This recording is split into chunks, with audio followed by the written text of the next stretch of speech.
తద్యోగ భోగ వరసిద్ధి విముక్తి నామ లింగార్చనాత్ ప్రాప్త జయస్వకాశ్రమే తాన్ వై విజిత్య తరసాక్షత శాస్త్రవాదైః మిశ్రాన్ సకాంస్యమథ సిద్ధిమాపా. ముందుగా జగద్గురువులకి సాష్టాంగ వందనాలు సమర్పించుకుంటూ, ఈరోజు చాలా పరమ పవిత్రమైనటువంటి రోజు, భాగ్యనగరానికే భాగ్యప్రదమైనటువంటి రోజు.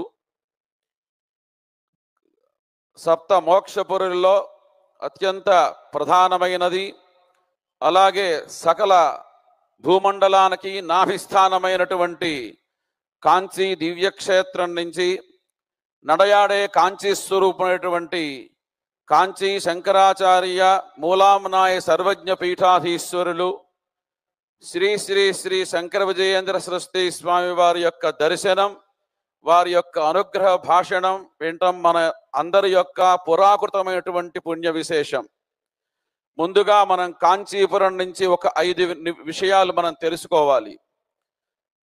2500 సంవత్సరాలకు పూర్వం కైలాసం నుంచి సాక్షాత్తు పరమేశ్వరుడు ఆదిశంకరులుగా కాలడీలో అవతరించి వారు సమస్తమైనటువంటి అధర్మ నిర్మూలన చేసి ధర్మస్థాపన చేసిన మహనీయులు.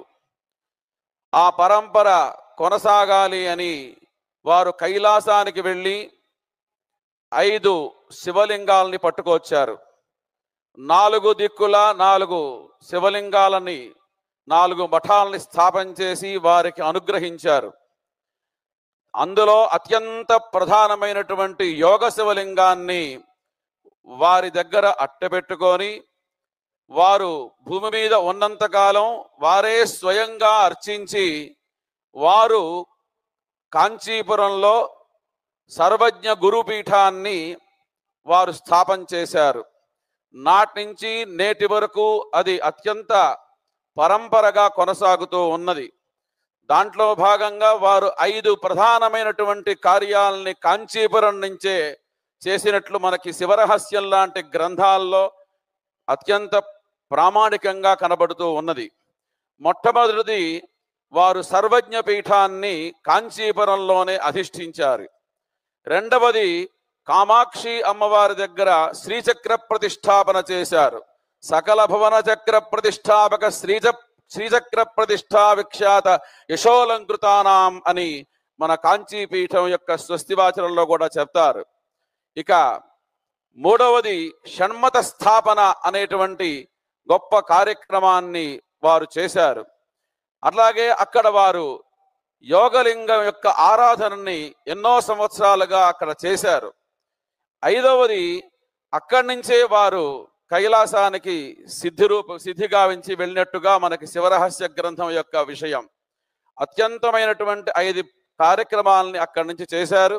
ఆ పరంపరలో నాటి నుంచి నేటి వరకు అదే పవిత్రమైనటువంటి పద్ధతిలో ఆ యొక్క పీఠాన్ని నడుపుతూ మనకి నడయాడే దేవం కాంచీ పరమాచార్య స్వామి వారు కాశ్మీరం నుంచి కన్యాకుమారి వరకు రైలు కానీ బస్సు కానీ కారు కానీ ఎక్కకుండా మొత్తం ప్రతి పల్లెని ప్రతి పట్టణాన్ని కూడాను వారి యొక్క పాద కమలముల చేతి పవిత్రాన్ని గావించారు.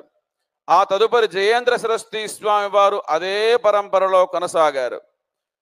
అదే పరంపరలో మనకి 70వ ఆచార్యులు శ్రీ శ్రీ శ్రీ శంకర విజయేంద్ర సరస్వతి స్వామి వారు ఈరోజు ఇక్కడికి వచ్చారు. ఇంకా ఒక అదృష్టమైన విషయం, 71వ ఆచార్యులైనటువంటి శ్రీ శ్రీ శ్రీ సత్యచంద్రశేఖరేంద్ర సరస్వతి స్వామి వారు కూడా మన తెలంగాణ రాష్ట్రంలో బాసర గ్రామంలో జ్ఞాన సరస్వతి అమ్మవారికి ఎన్నో రోజుల పాటు వేదం అనే తపస్సుని ధారపోశారు.